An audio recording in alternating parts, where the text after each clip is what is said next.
Je suis super timide, j'aime pas ce que je fais, j'aime pas ce que je poste. J'ai l'impression que ma vie elle a aucun sens.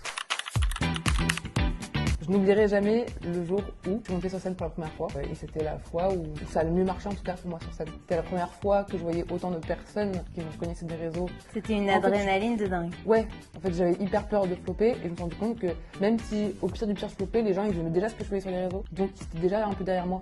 Notre carte. Ce que j'aimerais qu'on dise de moi quand je quitte une pièce. Mon rêve à moi c'est que je suis pas timide.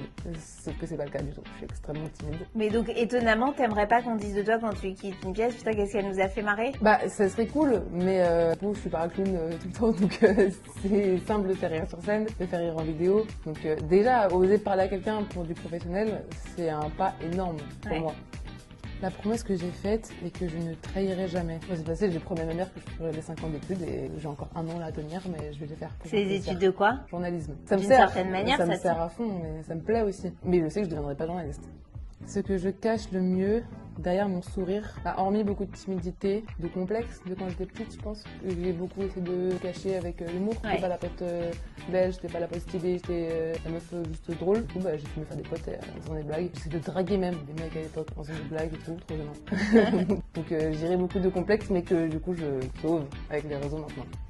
Je me déteste lorsque, c'est hyper cliché mais c'est vrai, quand j'ai des chutes d'inspiration, j'ai l'impression que ma vie elle a aucun sens et que du coup je suis en train de stagner et qu'il n'y a plus rien qui se passe. Et ça t'arrive souvent? Ouais.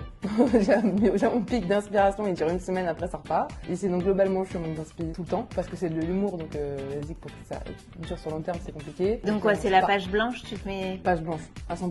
Même je me fous devant ma caméra et tout, je suis prête etc. Je n'arrive pas à écrire, j'arrive pas même à improviser parce que je fais mes vidéos c'est quasiment que de l'impro. Et même quand je le fais, j'aime pas ce que je fais, j'aime pas ce que je poste. Il y a plein de vidéos que j'ai postées que j'aimais pas, mais il y a un moment aussi en tant qu'influenceuse pour l'algorithme, il faut continuer, c'est pas bien.